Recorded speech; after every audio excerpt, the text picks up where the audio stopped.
اعلام سرايا المرابطين استهداف دبابه.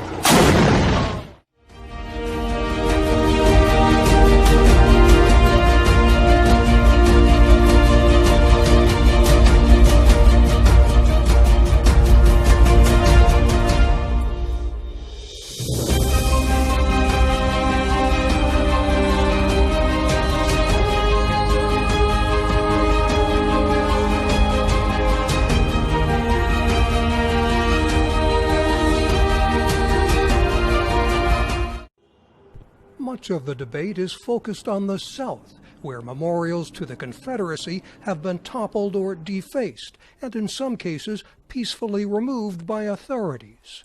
Some say the statues honor regional heritage, while others see them as a celebration of slavery and a racist past. In New York, some say the statue of President Theodore Roosevelt must also go because it is demeaning to Native Americans and African Americans.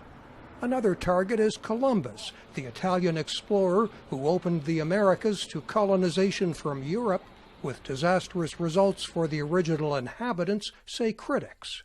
The debate has pitted Italian Americans who celebrate the explorer against those who celebrate the indigenous groups he conquered. What of other figures from history, politics, and culture? The people should decide, says this man in San Francisco. It's direct action. Direct action is a lot more effective than going through a lot of democratic processes. It's civil disobedience.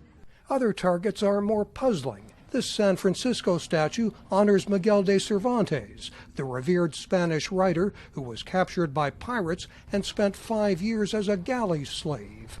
His statue was defaced but remains standing. Another target is in the American Southwest.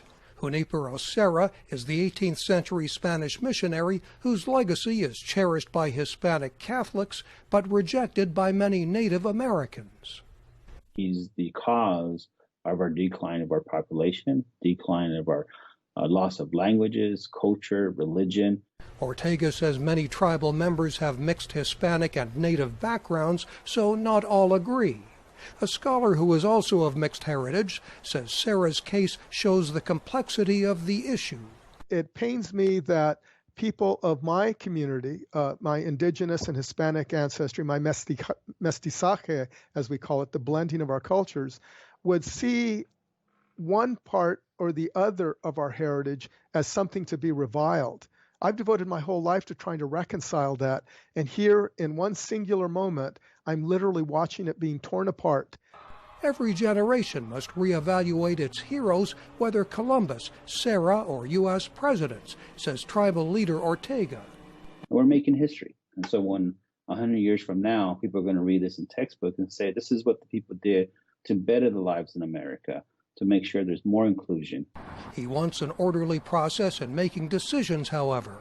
Professor Mendoza complains that critics often know little of history. Let's hope that those who are doing this don't find themselves in a position to be honored someday, because there will be another group that will come along and desecrate the meaning of what they contributed to society as well. The reevaluation continues as people ask who should be honored in public monuments and who should decide. Questions with no easy answers. Mike O'Sullivan, VOA News, Los Angeles.